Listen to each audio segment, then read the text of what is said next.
Cette émission de Radio Poker est une présentation de PrincePoker.com. Voici votre animateur, Fred Forget, accompagné de Philippe Jeté. Bonsoir à tous et bienvenue sur l'émission de Radio Poker. Je suis très heureux d'enfin vous parler ce soir. Et bien, ce soir, c'est une soirée, c'est-à-dire très spéciale, puisqu'on va dédier l'entière émission aux séries mondiales de poker qui s'en vient très bientôt. En fait, ça va se passer du 27 mai au 14 juillet précisément. Donc, ça commence demain. Et il y a déjà des gens qui sont déjà là-bas. Et il y en a d'autres qui vont aller dans la ville du Vice dans les prochains jours aussi.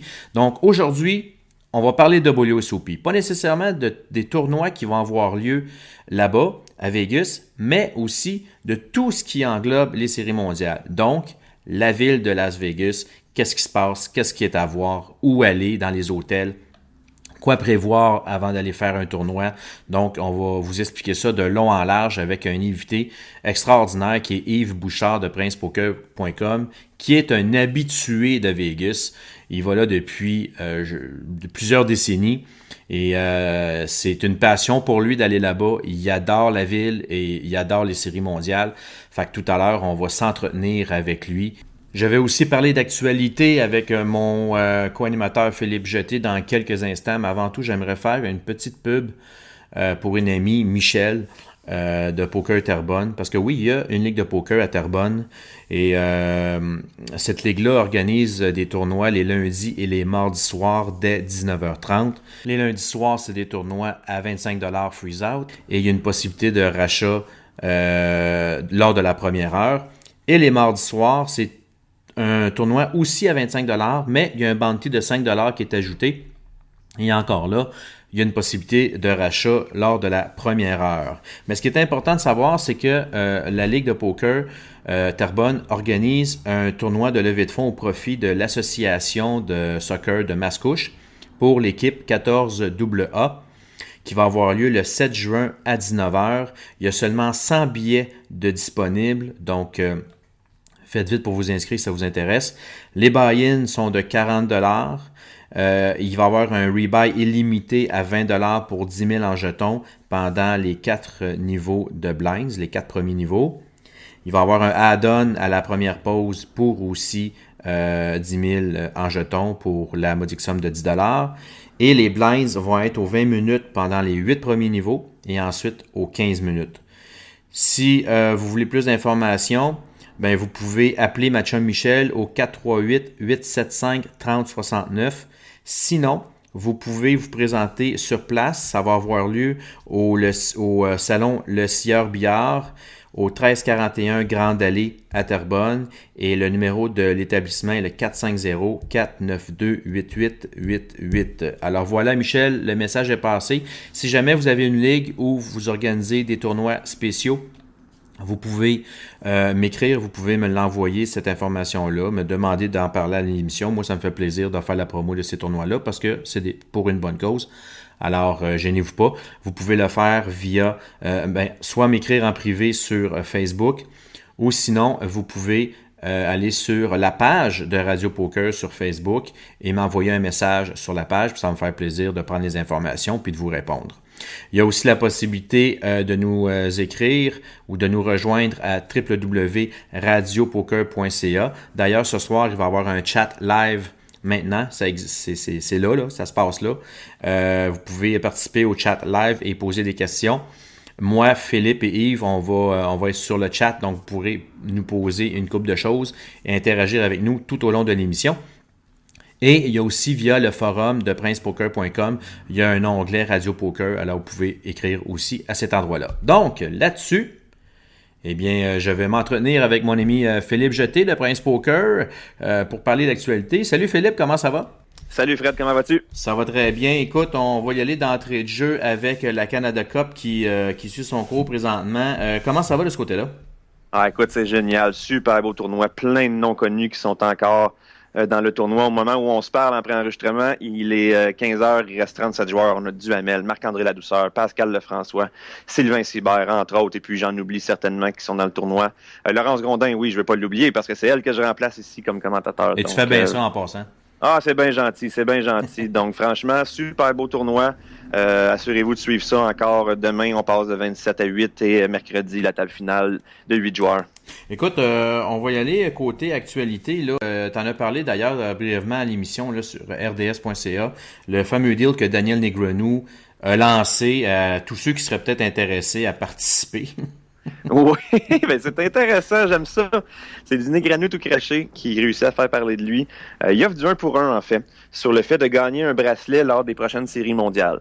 Donc, en tant que tel, ça semble être un pari extrêmement positif à prendre contre lui. Ouais. Mais il y a quand même une pogne, si tu veux, c'est qu'il prend Phil Ivey dans son équipe. Donc, si Phil Ivey remporte un bracelet, n'est pas Negreanu, c'est quand même Negreanu qui remporte le pari. Et puis aussi, il faut dire que le Big One for One Drop compte dans les tournois éligibles pour le pari. Donc, avec une cinquantaine de joueurs et 2 joueurs de ce talent-là, on peut dire qu'il y a peut-être quasiment une chance sur 20 qu'un bracelet soit remporté par l'un des 2 hommes dans le Big One for One Drop en juillet. C'est un long shot, là, mais j'avoue que j'avoue comme toi, c'est assez intéressant. Si quelqu'un veut se prêter, en tout cas, il y a de l'argent à faire là, ça c'est sûr et certain. Il y a surtout un gros tournoi à gagner. Donc, ça vaut la peine. Mais avant que vous mettiez à envoyer des emails à Daniel Negreanu, la mise minimum est de 5 000 $ pour qu'il considère seulement vous parler et prendre peut-être le pari avec vous. Donc, voilà. Ah, c'est cool, ça. J'aimerais aussi parler d'un brevet qui a été officialisé, dans le fond, pour les types les types de jeux, comme le Zoom Poker et le Full Tilt aussi. Ben oui, une longue bataille juridique. On se souvient que c'est Full Tilt Poker qui a lancé au départ le Rush Poker. Ouais. PokerStars a suivi avec le Zoom. Mais quand PokerStars a racheté Full Tilt, ils ont aussi acheté les brevets qui n'avaient pas été encore validés. Et suite à ça, ils ont essayé de le faire pour justement obtenir l'exclusivité de la variante.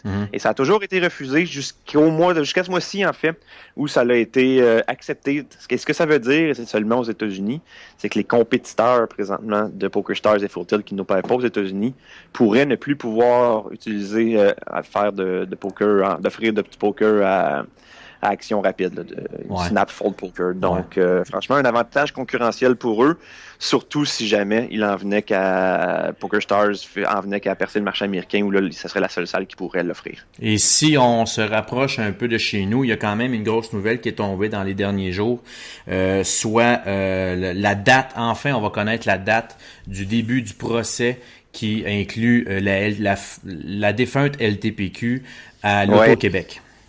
Écoute, il y a 2 procès qui en fait vont se régler en même temps. Ouais, c'est ça. C'est l'Auto-Québec qui poursuit Poker Trail Management pour 200 quelques mille dollars suite à la diffamation qu'il suppose, dont il suppose avoir été victime quand le contrat avait été abrogé. Poker Trail Management qui, eux, poursuivent l'Auto-Québec pour 6 millions.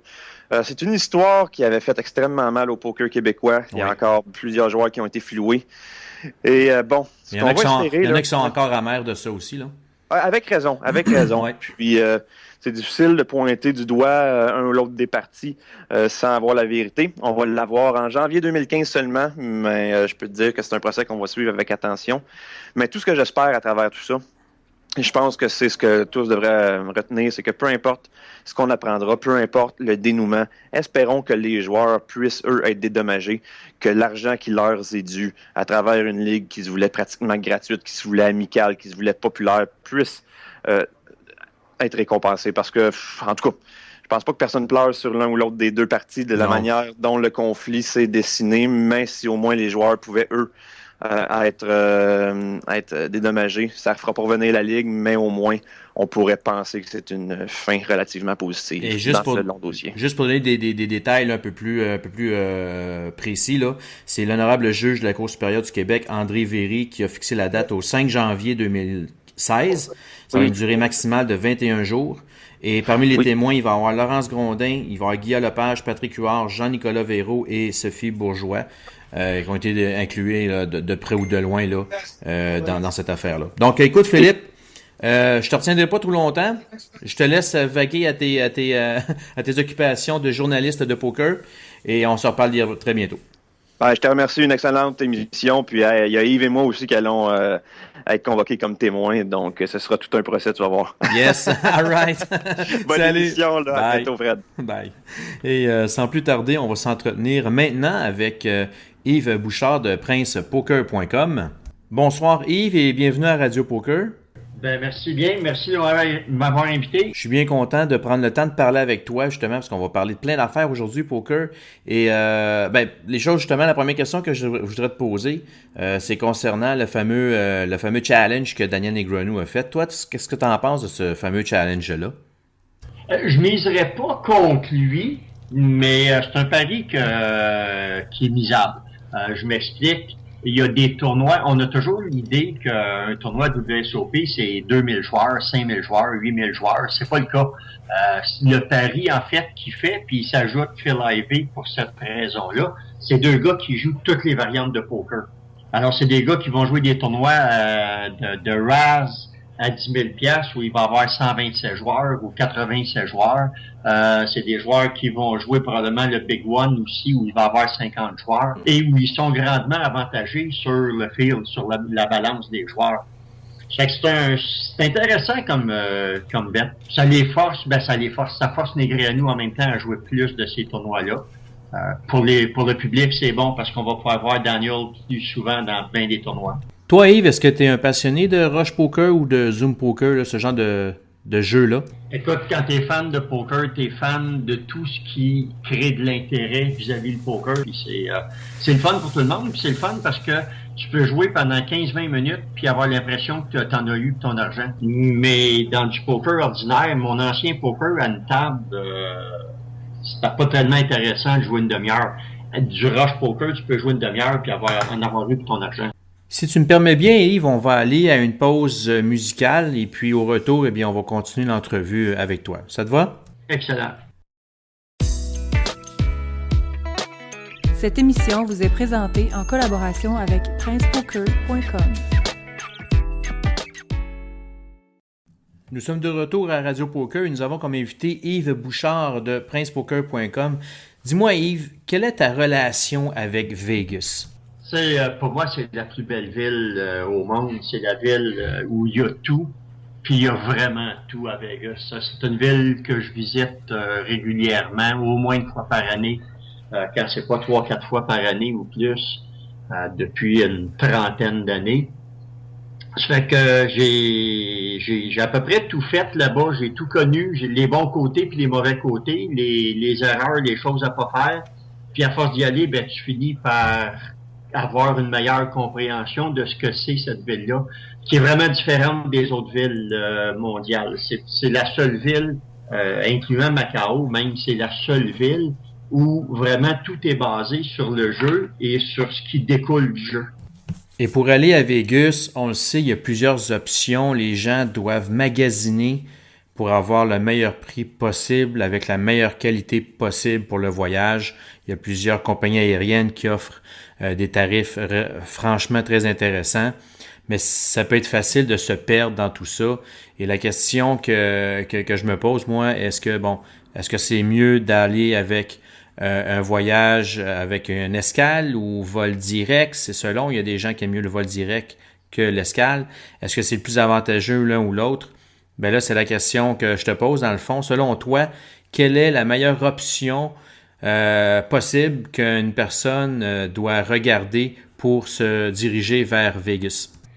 Écoute, le vol direct ou le vol avec escale, c'est quand même aujourd'hui la meilleure option. L'an passé, c'était un peu différent. Il y avait des vols qui partaient de Plattsburgh avec Air Legion qui n'existent plus cette année. Il reste encore des vols de Burlington, mais c'est pratiquement le même prix que le vol à partir de Montréal. Fait que c'est plus vraiment une option. En 2014, c'est plus une option d'aller aux États-Unis, prendre un petit avion régional, puis ça vaut pas la peine. J'ai fait la vérification hier parce que je m'attendais à avoir la question. Vol seulement, si tu vas sur Expedia ou si tu vas sur n'importe quel site puis que tu fais vol seulement Montréal-Las Vegas sans escale, tu vas avoir ça entre 560 et 640 avec des compagnies aussi bonnes que WestJet et Air Canada. Air Canada étant probablement la meilleure. De Burlington, tu vas avoir ça avec escale toujours entre 500 et 560. C'est des mauvais avions, c'est des petits et mauvais avions. C'est pas agréable. C'est vrai que si on calcule le gaz pour se déplacer, ça vaut pas vraiment la peine. Fait que dans le fond, l'option Air Canada ou WestJet en partance de Montréal directement serait la meilleure option. Air Canada ou WestJet, j'aime les deux. C'est des compagnies qui te donnent un meilleur confort, un meilleur siège. En autant que tu n'es pas en première classe, évidemment, en première classe, on parlerait peut-être autrement, mais j'ai pas encore ces moyens-là. Et c'est des compagnies qui te donnent aussi accès à ton propre écran. Et une fois rendu à Vegas, ben là, il y a plusieurs options qui sont possibles. Il y a évidemment la strip qui est la place à visiter, là. Mais pour se déplacer sur place, il y a plusieurs options. Il y a la marche, il y a le taxi, il y a la location d'auto. Selon toi, quelles seraient les options les plus attrayantes, les plus intéressantes pour que le déplacement sur place soit le plus agréable possible? Il y a 20 ans ou 30 ans, louer une voiture pour se déplacer d'un casino à un autre, c'était la meilleure option. C'est plus vrai aujourd'hui. Il y a tellement de trafic, le strip est rendu tellement large. Il faut que tu te serves de moyens autres. Si tu te promènes juste sur le strip, vas-y à pied. Prends une bière en quelque part ou prends un jus de fraise en quelque part, puis traîne-le avec toi, puis va d'une place à l'autre à pied. C'est plus rapide que n'importe quel autre véhicule, y compris le taxi. Fait que c'est la meilleure façon. Sinon, le taxi serait deuxième, puis l'autobus serait troisième. Louer une voiture, tu vas faire ça si tu vas aller visiter quelque chose en quelque part. Tu vas aller à Red Rock Canyon, tu vas aller jouer au golf pour cette journée-là. Mais dans la ville comme telle, il y a des monorails un peu partout. Si tu restes au Aria, exemple, t'es loin du Bellagio, t'es loin de Caesars Palace. Par contre, il y a un petit monorail en arrière qui fait le trajet, puis qui te coûte rien. Passe aux 3 minutes. Ça fait que tu as beaucoup de ces monorails-là un peu partout, à part du gros monorail officiel là, qui est payant, qui est retiré un peu, qui est moins intéressant. Mais à pied, là, avec une bonne paire de bottines, là, c'est... Et une bonne bouteille d'eau aussi, là, c'est pas négligeable. Une bonne bouteille d'eau froide pour faire la run, c'est un must. Puis en vente d'ailleurs sur les genres de ponts, là, les traverses là, qui traversent les rues. Les genres de viaducs, ils en vendent un peu partout. Il y a des genres de homeless qui sont là, qui vendent ça une pièce, une bouteille d'eau, qui sortent de la glace. Fait que si t'en manques, t'en manques pas. Et à part la bonne paire de running shoes et la bouteille d'eau froide, y a-t-il d'autres choses que les gens devraient peut-être penser sérieusement à amener avec eux autres? Du baume à lèvres, des gouttes pour les yeux, surtout si tu portes des verres de contact. Naturellement du tanning, parce que tu vas brûler là-bas, là. Littéralement, tu vas brûler. Et c'est ici, quand on a chaud, on transpire, donc on sait qu'on a chaud. Là-bas, c'est plus insidieux, t'as pas chaud. C'est tellement sec que tu te réveilles le soir, tu reviens à ton hôtel le soir, puis t'as les lèvres qui sont complètement finies, t'as les yeux qui te brûlent. C'est le désert. C'est le désert, puis pendant la série mondiale, il fait 30, 40, 50 degrés là, à tous les jours. Ça fait que tu t'en sors pas.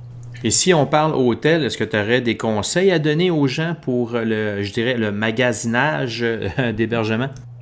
Le premier conseil que je vais donner, puis je vais leur donner souvent, vous allez être tanné de l'entendre, mais le premier conseil que je donnerais là-dessus, c'est de choisir autant que possible un hôtel qui fait partie d'une chaîne d'hôtels. C'est-à-dire de Mirage, de Sands ou de Caesars, parce que tu as énormément d'avantages à faire une rotation d'un hôtel à l'autre quand tu restes dans la même famille d'hôtels. Donc, si tu veux aller jouer les séries mondiales, tu vas être obligé d'avoir un Rewards Card, Total Rewards, la carte officielle des joueurs du groupe Caesars. Ça te prend ça de façon pour t'inscrire au tournoi, mais en même temps, tu vas t'en servir pour ramasser des points, ramasser de l'argent un peu partout. Ça fait que tant qu'à faire, c'est aussi bien de rester, si tu veux pas rester au Rio, c'est aussi bien de rester au Caesars Palace, au Harrah's, à un hôtel là, de la chaîne. Tu sais. Pour une personne qui veut seulement faire du tourisme pur et dur là, à Vegas, tu suggérerais quel genre d'hôtel? Présentement, le Paris a baissé un peu, sa réputation a baissé un peu. Donc, il y a des prix qui sont de plus en plus abordables. Et il y a l'attrait numéro 1, il est situé en plein milieu du strip. Le Monte Carlo, là, Harrah's vont faire le même genre de job. Ils sont eux autres aussi en plein centre du strip. Ils sont proches de tous les hôtels où tu vas aller. Si t'as pas les moyens d'aller au Caesars Palace ou au Bellagio ou au Vénitien, ben ils sont à côté. J'avoue que j'aime bien le Monte Carlo, là, c'est pas mal mon coup de cœur. Le Monte Carlo, moi, c'est mon favori. Tu peux prendre le monorail pour aller au Aria d'un côté ou pour aller jusqu'au Caesars Palace de l'autre côté, c'est-à-dire jusqu'au Bellagio de l'autre côté. Et pour ceux qui ont un gros budget et qui veulent se la couler douce, quel genre d'hôtel là, il serait porté ou tu serais porté à suggérer pour eux autres? Écoute, le Bellagio sera aussi le numéro 2, puis je pense qu'il serait le numéro 3. Sinon, Caesars Palace avec son nouveau Nobu Hotel, le Vénitien, puis son petit frère à côté, la même chose. Donc, tu mettrais ces hôtels-là devant les nouveaux hôtels qui sont fraîchement arrivés, comme le Aria ou le Cosmopolitan? Oui, parce que premièrement, ils sont plus beaux que le Cosmo, puis deuxièmement, ben, ils sont mieux placés que le Aria. Le Aria, pour quelqu'un qui arrive à Vegas, qui connaît pas Vegas, c'est loin. En pratique, c'est pas si loin que ça. Là, tu prends le monorail, tu te rends, mais c'est plus loin que si tu sors du Paris ou tu sors du Harrah's puis tu es en plein milieu de l'action. Là, tu sais. Et pour ceux qui ont un budget un peu plus restreint, qui voudraient concentrer plus leur argent sur les tournois en tant que tels, alors quel genre d'hôtel abordable tu pourrais leur suggérer? Il y a le Tropicana qui est une bonne option. Sinon, ben tout ce qui est viable, c'est dans le downtown. Sinon, là, on revient au même 3, on revient au Paris, au Harrah's. Et le Monte Carlo aussi? Au Monte Carlo, oui. Est-ce que le Q anciennement appelé Imperial Palace serait aussi une option envisagée? Honnêtement, j'ai aucune idée parce que j'ose pas encore. Ils ont changé l'extérieur de l'hôtel, ils ont changé le casino et c'est devenu le Q ou le Quad, dépendant là, comment ils décident de l'appeler cette journée-là. Ils n'ont pas changé beaucoup de chambres encore. Ça fait que je vais leur laisser 1 an ou 2 avant d'aller porter mes valises là. Dans les hôtels aussi que je peux pas à date qualifier, il y a le nouveau Cromwell qui est l'ancien Bill's Gambling House, qui est rendu un hôtel haut de gamme de 300 chambres à peu près, là où tu vas avoir un service incroyable. Mais c'est nouveau, il vient d'ouvrir. Ça fait qu'il a ouvert, je pense, en avril ou en mars. Là, ça fait qu'il est encore trop tôt pour avoir des réflexions là-dessus. Et il y a plusieurs hôtels qui ont des attractions vraiment spectaculaires et uniques. Quels sont, selon toi, les musts que l'on devrait pas passer à côté? Je peux-tu revenir en arrière juste pour rajouter, quand on parlait tantôt de jouer beaucoup. Ben oui, vas-y. Il y en a un qui a passé en dessous du radar, puis c'est ma faute, c'est le Palms. OK. C'est pour jouer beaucoup de tournois de poker des séries mondiales ou qui sont autour des séries mondiales, comme les Deep Stack du Rio. La majorité des gros joueurs vont rester au Palms, qui est un hôtel qui est très bien, à un prix raisonnable, puis qui est de l'autre côté de la rue. Ça fait que ça fait partie de la liste. Le premier, surtout si tu vas là avec ta blonde puis que tu vas avoir une couple d'heures de lousse par après, amène-la aux fontaines du Bellagio. Ouais, j'avoue, c'est assez incontournable, ça. Puis honnêtement, toi-même, tu vas aimer les fontaines du Bellagio. Tu y diras pas, là. Il n'y a pas un restaurant aussi à proximité qui s'appelle Le Livre, là, où tu as une vue une super belle vue, dans le fond, sur la terrasse, où tu vois tout le show de fontaine au grand complet? Oui, effectivement, il y a des... Puis c'est pas si cher que ça. Il faut que tu réserves à l'avance, il faut que tu te rappelles que tu as besoin de pantalons, mais parce qu'ils prennent pas de Bermuda à cet endroit-là, demandez-moi pas pourquoi. C'est un endroit, en plus de ça, quand tu fais 120 degrés dans la ville, ben, il fait à peu près 100 degrés là, parce que les fontaines produisent un genre de mist là, qui est omniprésent puis qui fait que t'es plus à l'aise que les autres. Les fontaines, c'est un endroit à visiter. Si tu passes devant le volcan du Mirage, mais si tu passes pas devant pendant qu'il est en action, ben continue, arrête pas juste pour ça. C'est vrai que c'est le fun à voir. Les pirates au Treasure Island, qui est bien intéressant. Ils changent d'une année à l'autre, puis l'an passé, c'était plus ou moins intéressant, mais je suis confiant qu'ils vont revenir cette année quelque chose d'assez spectaculaire. Si vous êtes là une fin de semaine, la plupart des hôtels ont maintenant des pool parties qui sont assez intéressant. C'est vrai ça. Quand j'avais été, moi, au Monte Carlo, il y avait justement des pool parties en plein milieu d'après-midi. Il y a du monde en masse qui se ramasse là. La musique est bonne. Il y a un DJ sur place. C'est quand même familial. Donc, s'il y a des gens qui veulent y aller avec la famille, qui n'étouffent pas l'animation, là, ça va faire son œuvre tout seul. Et j'avais bien aimé ça. Puis ce qui est le fun aussi, c'est que vu que les hôtels, même s'ils sont très rapprochés, la majorité des hôtels organisent des parties, mais on n'est pas accommodé par le son de l'autre hôtel juste adjacent. Alors, c'est vraiment, vraiment très bien. Plus l'hôtel est gros, naturellement, plus le party est intéressant.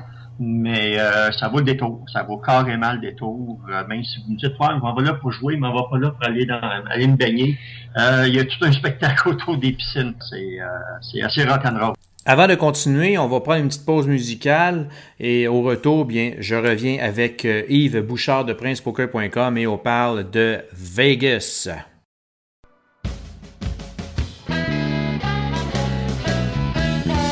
Vous êtes sur les ondes de Radio Poker, la web radio du poker par excellence. Vous savez, Vegas, c'est une salle, c'est une ville d'action, mais il y a beaucoup de spectacles. Alors, je vais vous faire un petit recap, dans le fond, de ce qui va se passer pendant les séries mondiales, qui, je le répète, se passent entre le 27 mai et le 14 juillet inclusivement. Tout d'abord, au mois de juin, il va y avoir Shania Twain du 1er au 7. Il va y avoir Guns N' Roses qui vont se présenter à Vegas le 4 et Céline Dion du 10 au 28. Au mois de juillet, Céline Dion remet ça du 1er au 5. Il va y avoir aussi New Kids on the Block du 10 au 13. Il va y avoir Shania Twain qui remet ça du 12 au 26. Il va y avoir aussi, pour les fans de vieux rock des années 80, il y a Boston et Cheap Trick qui vont être là le 26, et Céline Dion ferme la marche du mois de juillet avec un spectacle présenté le 29 et le 30. Faut pas oublier non plus qu'il y a d'autres artistes connus du Québec qui vont être là-bas. Bien sûr, le Cirque du Soleil avec le spectacle O et Love, hommage aux Beatles. Et il y a aussi Véronique Dicker. Et si jamais vous voulez avoir toutes les dates de tous les spectacles, autant des spectacles d'humour que des spectacles musicaux, entre autres, vous pouvez aller sur vegas.com et tout y est. Alors, vous avez l'embarras du choix. Yves, au niveau spectacle, j'imagine que tu en as vu pas mal.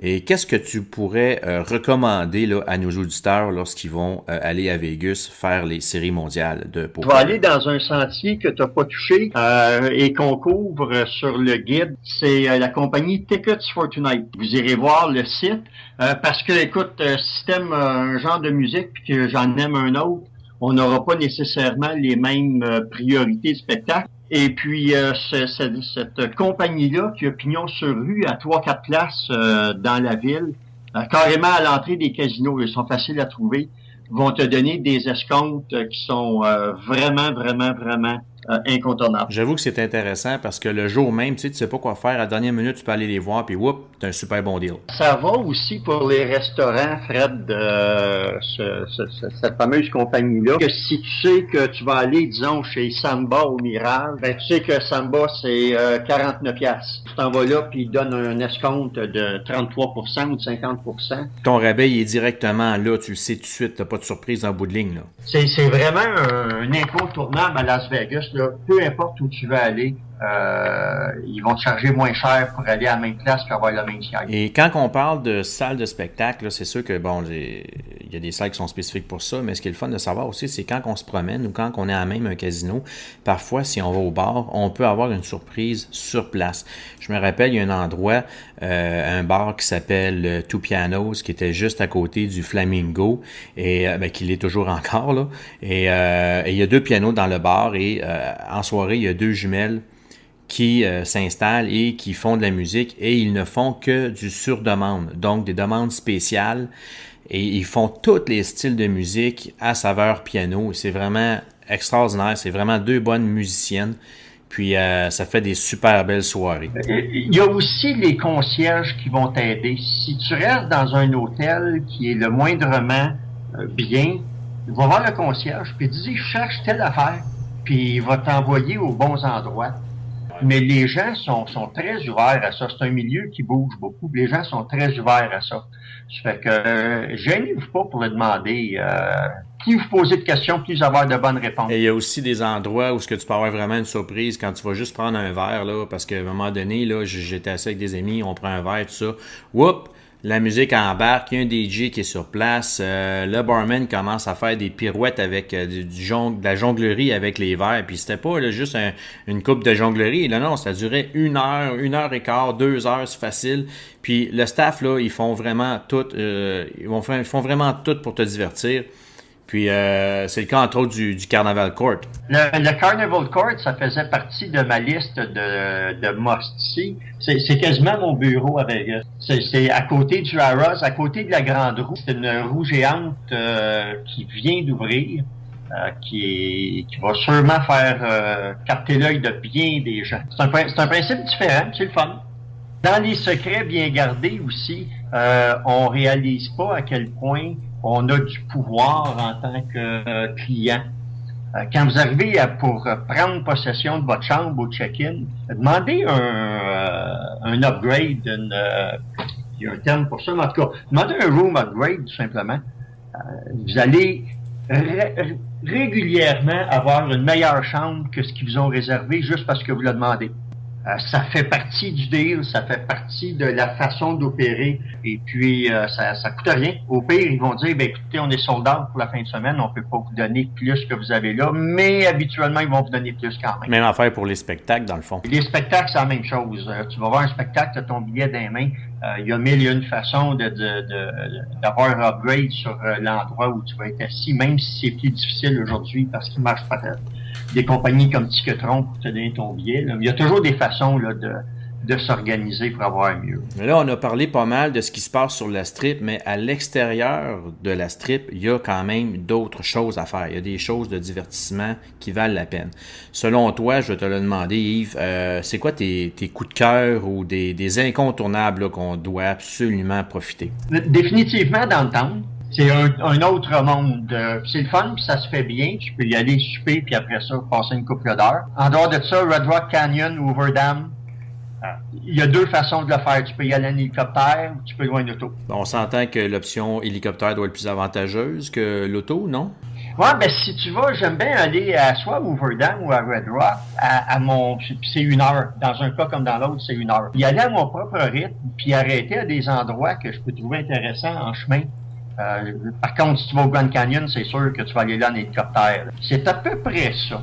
Puis de toute façon, ça donne rien d'en donner 1000 parce que quand on va à Vegas, on va pas là pour ça, mais c'est des incontournables jusqu'à un certain point. Des endroits qui sont le fun. Là. Si tu veux passer une journée là, de hiking ou quelque chose de même, tu t'en vas à Red Rock, là, c'est merveilleux. J'imagine que les joueurs de golf aussi doivent trouver leur compte dans tout ça. Les amateurs de golf vont trouver que ça coûte cher, mais qu'il y a des très beaux terrains. La même chose, si tu loues une voiture, ça va être beaucoup moins cher que de prendre un taxi aller puis un taxi retour. OK. La voiture va te coûter 40-50$ par jour, puis le taxi va te coûter ça à aller puis le même montant retour. Il faut pas oublier que les taxis ne prennent pas nécessairement les voies ou les chemins les plus rapides. Effectivement. Et maintenant, si on parle du nightlife en tant que tel à Vegas, écoute, ça grouille de partout, autant la nuit que le jour. Il y a des nightclubs qui sont incontournables. Il y a aussi des strip clubs. Selon toi, là, qu'est-ce qui est bon là, à savoir de ce côté-là? Il y a un strip club qui vaut la peine, puis qui est pas trop arnaque, c'est le Rhinos, qui est connu de tout le monde et de tous les chauffeurs de taxi. Dans le reste, les clubs ordinaires, ça change beaucoup. Hein. Le club de l'heure, présentement, c'est à Kassan. OK, c'est à quel endroit? Au MGM. OK. Mais il était pas là l'an passé, puis il sera pas nécessairement là l'an prochain non plus. T'as des clubs comme Pure au Caesars, Tao, The Bank au Bellagio, qui sont là d'année en année, puis qui sont toujours jam-pack, c'est toujours plein. Puis un que j'ai ajouté à cette liste-là, juste parce qu'il est le fun, c'est le Voodoo Lounge au Rio. OK, ça c'est un endroit que j'ai jamais visité. C'est-à-dire que tu n'iras pas là pour aller chercher la même ambiance que tu vas aller chercher au Tao ou au Pure ou à ces endroits-là, mais il est au 44e étage du Rio, puis il est carrément dehors sur le toit. OK, c'est intéressant. Ça fait que tu as une vue de Las Vegas puis des montagnes environnantes là qui est à couper le souffle. Puis ça fait du bien de sortir puis d'aller prendre une bière ou deux ou d'aller faire la fête un peu pendant un peu de temps là-bas. Moi, je me rappelle, il y a un club que j'avais visité qui s'appelait le Minus 5 à l'hôtel Monte-Carlo, au casino Monte-Carlo. Et c'est le fun parce que si quelqu'un qui veut se rafraîchir un peu, là, même si on vient du Québec et on sait c'est quoi le fret, mais là-bas, ça fait du bien des fois de se rafraîchir. Fait que si tu veux te rafraîchir, tu t'en vas au Minus 5. C'est un bar où il fait moins 5 degrés tout le temps. Donc, quand tu arrives là-bas, il te donne un manteau de fourrure, tu rentres dans le bar, puis tu passes ta soirée à jaser, puis à prendre un verre avec un manteau de fourrure sur le dos. Et après ça, quand tu sors de là, t'es comme rafraîchi un petit peu, là, tu sais. Maintenant, on va parler un peu de gastronomie parce que il y en a du choix là-bas si vous voulez manger de tout, que vous soyez un amateur de steakhouse ou que vous êtes végétarien. Il en manque pas de la variété là-bas, ça c'est clair. Et selon toi, Yves, qu'est-ce qui serait vraiment... qu'est-ce qui est bon à savoir, dans le fond, au niveau des restaurants? En fait, il y en a pour tous les goûts, pour tous les prix, à tous les moments du jour et de la nuit. Puis ça, c'est une chose qui est appréciable de Las Vegas. T'as jamais faim. T'es jamais mal pris parce que t'as faim. Il y a toujours un endroit qui est ouvert puis qui va te charger le prix que tu veux payer. Il y a de tout. Il y a vraiment de tout. Moi, je suis un fan des buffets. Puis je suis vraiment gâté là-bas parce qu'il y en a beaucoup. Et puis, quand vous faites, on parlait tantôt de où tu veux rester. Si tu restes dans un hôtel qui fait partie d'une chaîne, exemple, si tu restes au Rio, tu fais partie de la chaîne Caesars, tu peux t'acheter une carte buffet pour 24 heures, donc déjeuner à 10 heures, mettons, ce matin. Après ça, dîner puis souper, puis redéjeuner demain matin à 9h30 au lieu de 10 heures, ta carte est encore bonne. Ça fait que pour une trentaine de piastres, tu vas avoir accès à tous les buffets de la chaîne Caesars pour 35 piastres ou 30 piastres avec si tu as une carte de joueur. Fait que ça vaut vraiment la peine si tu veux te bourrer à la face comme faut là.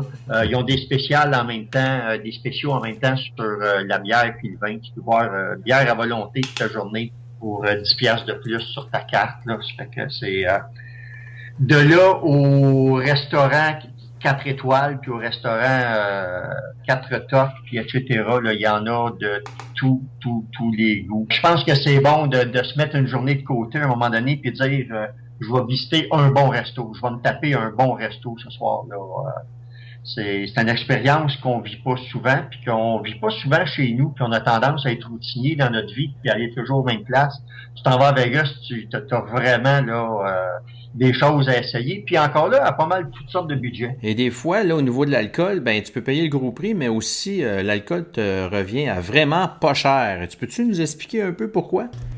C'est beaucoup orienté sur le fait qu'ils veulent que tu rentres dans leur place, puis que tu joues dans leur place. Donc, évidemment, si tu t'assois à une table de jeu, ta boisson va être gratuite. Ce que les gens comprennent pas, c'est que ta boisson va être gratuite aussi si tu t'assieds à un bar. Si tu t'assieds à un bar, tu donnes un 10$ à ton waiter, à ton barman, puis tu demandes des 30 sous pour jouer au vidéo poker. Ta bière va être gratuite. C'est des choses qu'on n'est pas habitué d'avoir parce qu'on n'a pas chez nous, mais qui existent là-bas. Il n'y a pas aussi une place comme le Casino Royal qui offre la bière vraiment pas chère? C'est ça. C'est 1$ la bière. Pas de la bière en verre, là, c'est de la bière en bouteille. Tu pars avec ta bouteille, tu t'envoies sur la rue, tu marches avec ta bouteille dans les mains. J'avoue que c'est un détail à ne pas négliger quand tu vas à Vegas. Ta bière, là, quand tu la prends, tu peux sortir dehors, tu peux boire partout avec, il n'y a pas de problème. Le monde boive dans la rue, peu importe l'heure du jour ou de la nuit. C'est correct, puis t'as pas l'air déplacé parce qu'il y en a beaucoup qui le font. Puis tu parlais de ces... Des verres qui s'appellent des yards. Qui mesurent 3 pieds, puis il y a des demi-yards. T'en vois ça régulièrement, t'en as un en arrière de l'autre. Tu vas, même au Carnival Court, c'est un endroit qui est pas vraiment chic, mais ils vont te mettre un 20 onces ou un 25 onces de boisson là-dedans là, pour une quarantaine de piastres, puis t'en as pour ton argent. Là. C'est une expérience, mettons. Yves, si tu me permets, on va aller faire une petite pause musicale et après ça, on revient avec toi et on va parler des vraies affaires, c'est-à-dire les séries mondiales de poker. À tout de suite, vous êtes sur les ondes de Radio Poker sur le web. Vous écoutez Radio Poker. Nous sommes de retour sur les ondes de Radio Poker avec Yves Bouchard de princepoker.com. Dis-moi Yves, tu as le temps de vérifier un peu le contenu du WSOP de cette année. Qu'est-ce que tu en penses? Ils font beaucoup de choses. Cette année, ils ont été plus calmes, plus tranquilles. Le gros tournoi, le gros nouveau qu'ils ont cette année, c'est un tournoi Monster Stack. Il est à 1500$. Il est le 29 juin et tu pars avec 10 fois ton argent. La grosse plainte que tout le monde fait contre les séries mondiales, c'est qu'habituellement, tu as 3 fois ton argent. Tu joues un tournoi à 1000, tu pars avec 3000 jetons. Fait que celui-là, ils se sont organisés pour le faire plus longtemps, puis voir en même temps à quel point ça va avoir un impact sur l'ensemble du jeu. Étant un joueur de poker, je dois te poser la question, c'est beau d'avoir 15 000 en jetons, mais est-ce que les niveaux de blinds vont être plus agressifs que les niveaux de blinds actuels présentés aux séries mondiales? Bonne question. C'est la même structure, les blinds aux 30 minutes, les mêmes blinds. Les blinds ne changent pas d'un tournoi à un autre aux séries mondiales. OK. La durée des blinds change pour le main event qui passe à 2 heures par niveau au lieu de 30 minutes. Mais dans le reste, là, ça va être des blinds aux 30 minutes puis les blinds habituels. Ça fait que ça sera pas un crapshoot, là. Loin de là. Et là, quand on parle de se rendre au Rio en tant que tel pour faire les tournois, je pense que le covoiturage est le meilleur ami de l'homme. Mettez-vous en gang, cotez pour prendre un taxi puis vous rendre à bon port. Fait qu'au moins, vous minimisez vos frais de déplacement. C'est probablement la meilleure façon. Pour revenir, prends un taxi, paye le 10-15$ que ça coûte, mais pour t'en aller, c'est une bonne façon. Et pour pas se faire arnaquer par les taxis, le meilleur chemin, ce serait quoi, le Frank Sinatra Boulevard? Frank Sinatra que tu prends habituellement, puis qui va t'amener plus directement là, à la route que tu traverses, que tu veux pas traverser à pied. Encore là, ça dépend d'où tu pars. Là. Tu sais, si tu pars du cluster d'hôtels qui sont dans ce coin-là, c'est-à-dire autour du Harrah's puis autour du Vénitien puis ces choses-là, le Mirage, à ce moment-là, Frank Sinatra, oui. Puis quand tu dis ça au chauffeur, il sait que tu y as déjà été probablement, puis il prend le bon chemin. Et avant de se rendre au Rio, qu'est-ce qu'un joueur devrait penser avant de se déplacer? La première chose, si ton premier tournoi, mettons, c'est le 14 juin, ouais, tu devrais arriver au plus tard le 13 juin. C'est logique. Tu vas à ton hôtel, tu fais ce que tu as à faire, tu pars, puis tu t'en vas t'enregistrer pour ton tournoi du 14. Vas-y la veille. 1, tu vas arrêter parce que c'est immense comme place. 2, tu vas sauver le rush du lendemain parce qu'il y a des line-up des fois qui sont assez longs. Puis 3, tu vas savoir quand tu vas revenir le lendemain où tu es puis quelle température qu'il fait. Parce que si tu gelais hier, tu vas geler encore aujourd'hui. Puis on se le cachera pas, ça se peut que tu te perdes. Oui, tu vas te perdre. C'est sûr. Mais tu vas te perdre une fois ou deux, puis après ça, tu le sais, tu sais. Ouais. Fait que, mais vas-y la veille, va t'inscrire la veille, puis ça vaut la peine. Pour moi, c'est un incontournable. Il y a beaucoup de joueurs aussi qui savent pas comment ça se passe. Qui savent pas, exemple, qu'ils sont obligés d'avoir une carte de joueur de Caesars. Fait qu'ils partent de la ligne, ils retournent se faire une carte, puis ils reviennent en ligne. Puis là, t'es pogné dans le trafic, c'est le cas de le dire. J'ai vu des fois où c'était phénoménalement long, là, ça n'a pas de sens. Et là, il y a des tournois là, qui valent vraiment la peine. C'est sûr que les tournois à 1000, 1500, 5000, 10 000 pour le main event et tout ça, c'est agréable. Mais ce qui est vraiment le fun aussi, c'est des formules qui sont à même sur place, qui sont pas trop chères et que c'est moi j'appelle ça des méga tournois malgré tout. Là. Entre autres, il y a des tournois à 235 $. Les tournois à 235 $, c'est des tournois qui sont deep stack. Les blinds sont aux demi-heures. Tu pars avec 25 000 en jetons. Donc, tu as le temps en masse de jouer et tu as en masse de jetons pour jouer. Et ça, c'est vraiment... Moi, c'est mes tournois chouchous. Là. La prochaine fois que je vais y aller, c'est sûr et certain que je vais me taper des tournois de même parce que dans ces tournois-là, tu as des tournois entre 1000 et 2000 joueurs. C'est des tournois qui durent une seule journée. Fait qu'à la fin de la journée, même si elle a été longue, ça peut être très payant. Puis tu peux te reprendre dans un autre tournoi le lendemain. Fait que c'est vraiment une formule là, top-notch. Il y a une nouveauté aussi cette année, c'est qu'au Aria Casino, il y a un tournoi que le WPT organise, un tournoi à 565 $. C'est du 1er au 6 juillet. Il va y avoir 5 jours 1, puis il va y avoir seulement un jour 2, imaginez. Et quand Fred dit il y a juste un jour 2, c'est pas juste qu'il y a juste un jour 2. Non, c'est ça se termine le jour 2. Il va avoir probablement 10% du field de chaque jour. Et puis, ça donne quand même peut-être 400 joueurs à éliminer le même jour. J'ai hâte de voir les réactions des gens, mais définitivement, ça sera pas comme les deep stacks, ça c'est sûr. Et dans les tournois qui seront à surveiller, il y a le fameux tournoi 60, un tournoi à 1500 $, dans lequel tous les qualifiés du poker en ligne se sont taillés une place et ça inclut aussi les qualifications d'espace jeu au Québec. Et fait que là, ça c'est un méga gros tournoi. Alors, il va y avoir de l'action de ce côté-là. Et ça ne sera pas nécessairement avec les meilleurs joueurs du circuit, là, on s'entend. Oui, c'est là qu'il y a le plus de mauvais joueurs, en fait. Là. Et des mauvais joueurs d'un peu partout. Fait que ça aussi, c'est un plus. C'est probablement le tournoi. En même temps, ça te permet d'être là pour, si tu arrives à temps, tu peux être là pour le Big One. Et tout de suite après le tournoi numéro 60, c'est le main event. Ça fait que t'es vraiment dans le cœur de l'action quand tu vas là à ces dates-là. Et princepoker.com va faire aussi le suivi de la majorité des tournois, mais il y a quand même certains tournois que j'aimerais souligner. Tout d'abord, n'oubliez pas que le WSOP commence du 27 au 14 juillet et bizarrement, les premiers tournois, généralement, sont relativement, je dirais pas plates, mais il n'y a pas grand-chose qui se passe. Sauf que cette année, il y a quelque chose de nouveau. Il y a un premier tournoi, le 27 mai, qui va avoir lieu, qui s'appelle le Mix Max, à 25 000 $ l'entrée. Donc, attendez-vous à avoir des gros noms qui vont se présenter dans ce tournoi-là. Ensuite de ça, il va y avoir le 31 mai, le fameux tournoi Millionaire Maker, qui est à 1500 $. Ceux qui s'en rappellent pas, c'est un tournoi qui garantit 1 million, non pas en bourse, mais en gain pour celui qui va gagner le tournoi. Suivi du 22 juin, il va y avoir le championnat des joueurs à 50 000. On se rappelle que l'année passée, Jonathan Duhamel avait fait une très belle performance en ayant la table finale de cet événement-là. Il ne faut pas oublier non plus le Monster Stack qu'on a parlé tantôt avec 15 000 en jetons pour commencer le tournoi. Le 29 juin, il va y avoir le Big One for One Drop à 1 million d'entrées. Il va être suivi ensuite du Little One for One Drop à 1100 $ le 2 juillet. Et le 5 juillet, eh bien, il va y avoir le Main Event et on tient à le rappeler, cette année, le Main Event garantit un 10 millions aux gagnants, ce qui n'était pas le cas dans les années précédentes. Maintenant, si tu veux bien, Yves, on va parler des règles en tant que telles qui chapeautent les séries mondiales de poker. C'est sorti, à chaque année, ils font quelques changements, des fois majeurs, des fois mineurs. Et selon toi, le carnet de règles de cette année, là, ça ressemble à quoi? Là? Ton impression là-dessus, c'est quoi? J'ai relu les règles, mais j'ai pas vu rien de majeur de différent cette année. C'est probablement juste plus clair que c'était auparavant. Il faut comprendre que les séries mondiales, c'est des joueurs qui viennent d'une centaine de pays différents, qui sont habitués à jouer de toutes sortes de façons. Il y a même une règle qui existe depuis plusieurs années sur la senteur des joueurs. Et les séries mondiales, d'année en année, vu cette disparité-là, sont de plus en plus claires dans ce qu'ils font.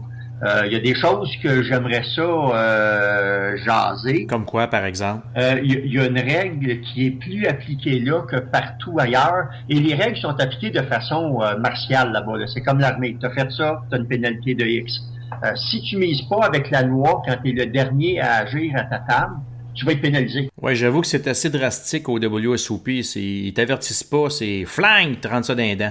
C'est automatique. Ça n'existe pas dans les autres endroits ou c'est pas mis en application dans les autres endroits. Aux séries mondiales, si tu mises pas quand tu es le dernier à parler, qu'il n'y a pas eu d'action, puis tu as une main qui est imbattable, ils veulent pas savoir si c'est de la collusion ou pas. Ça ressemble à de la collusion, donc tu es pénalisé. Et c'est clair, de toute façon, si tu mets 1000 $ ou 10 000 $ ou 1500 $ sur une table, tu devrais prendre 5 minutes puis relire ce qui est dans les règles.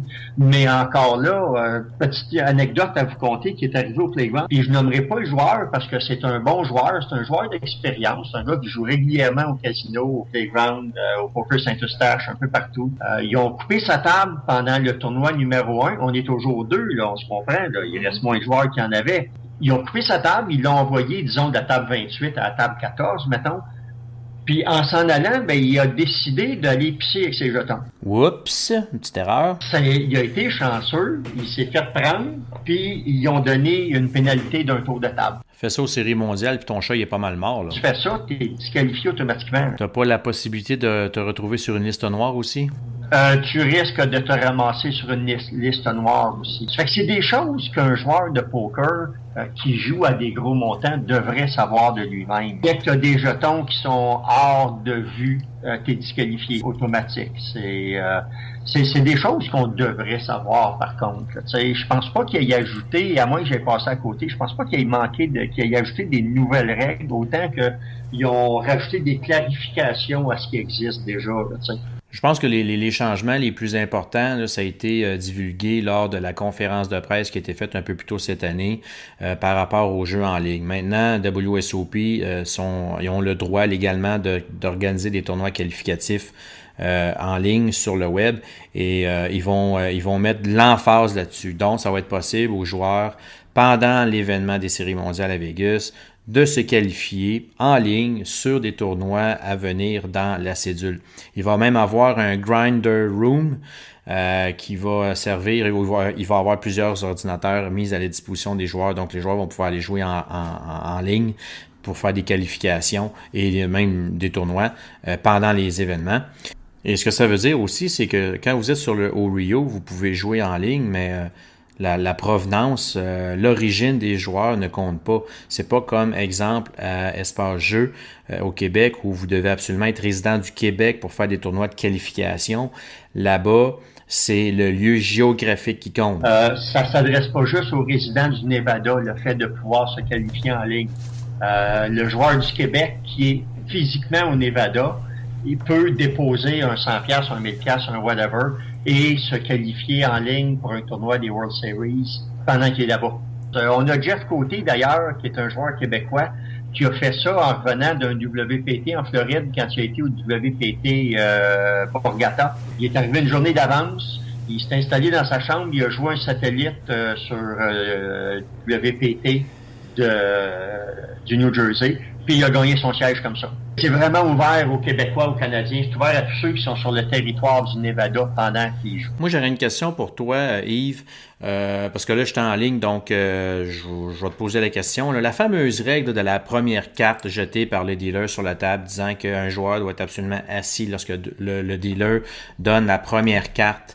Daniel Negreanu, il a fait une sortie là-dessus, il était comme offusqué, frustré. En tout cas, il a même sorti d'un tournoi disant que c'était ridicule. Mais bon, ça s'est atténué depuis le temps. Qu'est-ce que tu en penses, toi, de ce règlement-là, de cette clarification de ce règlement-là? Écoute, pour moi, c'est une règle qui a très peu d'importance en autant qu'elle est claire, puis elle a l'avantage d'être claire. C'est-à-dire que quand tu t'en vas là, ben quand tu arrives au tournoi, de toute façon, si j'arrive à un tournoi des séries mondiales, actuellement, je vais arriver 5-10 minutes avant. Fait que je peux parler avec le staff puis demander ce genre de choses-là. Y a-t-il des choses qui se font pas à Saint-Lin puis qui se font à Las Vegas? Il faut comprendre qu'il y a des tournois qui sont énormes au World Series of Poker. Il y a des salles qui sont énormes. Puis il y a des joueurs, à un moment donné, quand on approche de la bulle ou qu'on approche d'une table finale, qui sont plus nerveux, qui veulent plus aller voir les autres tables. Donc, ils sont collés sur leur table, mais ils sont après regarder l'action à l'autre table. Pour régler ça, ils ont décidé de mettre une règle qui est claire. Si t'es pas assis à la première carte, c'est tout bas. Ça règle bien des problèmes avant qu'ils surviennent. Eh bien, c'est déjà tout pour l'émission. Yves, je te remercie encore énormément pour ta présence parmi nous et je suis sûr et certain que les auditeurs vont écouter et réécouter cette émission-là comme si c'était du bonbon. Merci encore de ta présence et je te lance aussi l'invitation pour une prochaine entrevue parce que j'aimerais ça que l'on parle de Taxe de jeu, qui est une compagnie que vous gérez, toi et Philippe, concernant le remboursement de gains faits dans les tournois de poker. Définitivement, ça me fera plaisir. Puis surtout qu'on a des confirmations de plus en plus que notre méthode pour récupérer l'argent fonctionne bien, elle est différente de ce qui était utilisé avant au Québec et au Canada. OK. Et les commentaires qu'on a là-dessus, puis surtout avec les séries mondiales où c'est plus difficile de mieux répartir l'argent entre les stakers ou les swappers ou ces choses-là. Et puis, on a une façon qui fonctionne vraiment bien. Puis, les gros joueurs le savent, les gros joueurs l'ont vécu cette année. Ça fait que ça va nous faire plaisir de partager ça avec tout le monde. Ben merci encore, Yves, de ta présence. Merci aussi à Philippe d'avoir co-animé le début de l'émission. Eh bien, nous, c'est déjà terminé. On se revoit très prochainement dans une prochaine émission. Et d'ici ce temps-là, passez une belle semaine. Amusez-vous au poker parce que c'est le principal du jeu. Et malgré tout, je vous souhaite quand même du succès. Donc, bon poker tout le monde. À la prochaine. Salut.